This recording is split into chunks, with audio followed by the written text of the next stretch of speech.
I bet every one of you knows at least 4 women and 7 men. Think about this. At least one of those women and one of those men has been or will be in an abusive relationship or experienced some form of intimate partner violence or domestic violence. I personally know several victims of intimate partner violence, so this is very near and dear to my heart. I am qualified to talk about this issue because I've done a lot of research on the topic because of my personal relationships with many of the victims. And I've learned that the more we talk about these things and get them out in the open, the more victims will feel comfortable coming forward. It also creates a larger and stronger community to support the victims when they do ask for help. The violence not only affects the direct victim, but it also has an impact on their children and other family members. I believe everyone should be interested in this topic because no one should have to live in fear. Today, I will be talking about a particular charity that is dedicated to ending intimate partner violence, called the House of Ruth, Maryland. To start off, I will explain what constitutes an intimate partner violence and what the courts can legally do for victims.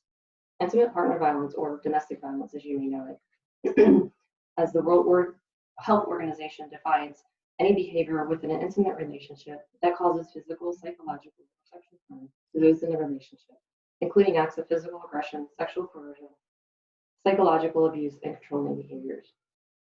IPV, intimate partner violence, doesn't have to be physical. There are emotional and economic forms of abuse as well.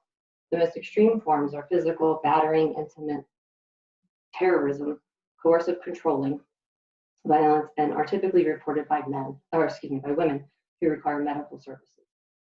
Other forms can be situational couple violence, where both partners in a relationship are equally engaged in violent and controlling behavior. IPV can occur in any relationship, and either person in the relationship can be a victim. It's not always a male abusing a female. IPV can be committed by male or female abusers to male or female abusers.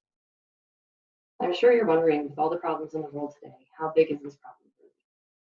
At the beginning of my speech, I explained that 1 in 4 women and 1 in 7 men have been or will be in an abusive relationship. Here are some shocking statistics from the Maryland Network Against Domestic Violence during the period of June 2017 to 2018. 15,301 domestic violence-related crimes, 1,784 temporary protective orders, of which 1,308 went to final protective orders. 956 victims of IPV served in one single day in Maryland, and 46 deaths in 1 year. National statistics prove that 30 to 60% of abusers of a spouse or partner also abuse children in their home. Average healthcare costs for women with a history of abuse are over $1,700 higher than normal. The cost of IPV exceeds $5.8 billion each year, $4.1 billion directly in healthcare, $900 million in lost productivity, and $900 million in lifetime earnings. IPV crime rates are increasing more over any other general assault reports. Now that you understand what IPV is and the prevalence of it, let's discuss how we can help. I'll be talking about one particular charity organization called the House of Ruth, Maryland, but know there are many other resources and opportunities to help. The House of Ruth, Maryland is a nonprofit charity leading the fight to end violence against women and children. Founded in '77 and opened up their first crisis center in Baltimore on Calvert Street in November of the same year. From July 2016 to 2017, they've served 8,622 adult victims, 571 children, 2,707 friends and family supporters of victims, 584 male and female abuse intervention clients, 1,372 professionals receiving training, and provided information and outreach for 7,831 community events. Working with 479 volunteers and over 9,877 volunteer hours, and most of the volunteers are former victims themselves. HRM is open to monetary donations, but also clothing, bedding, etc. They've opened 2 secondhand shops. One's called Ruth's Closet, and the other's Ruth's Repeats, to provide a safe place to find things like clothes, shoes, bags, and accessories. The shops also provide a safe place for those seeking help. Events such as luncheons are conducted throughout the year to help raise money and awareness.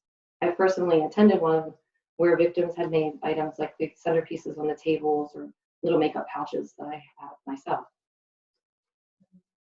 Now that we realize the extent of help needed and the ways in which you can help, I will wrap up.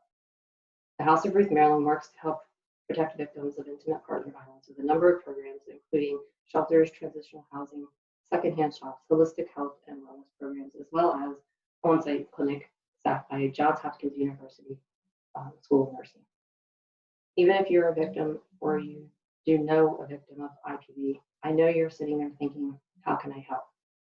You can help in any number of ways: donations of money and or clothing, bedding, etc., volunteering your time, attending one of their great luncheons. Every event HRM holds helps raise money for victims everywhere. Please visit their website and show your support. hruth.org. Thank you.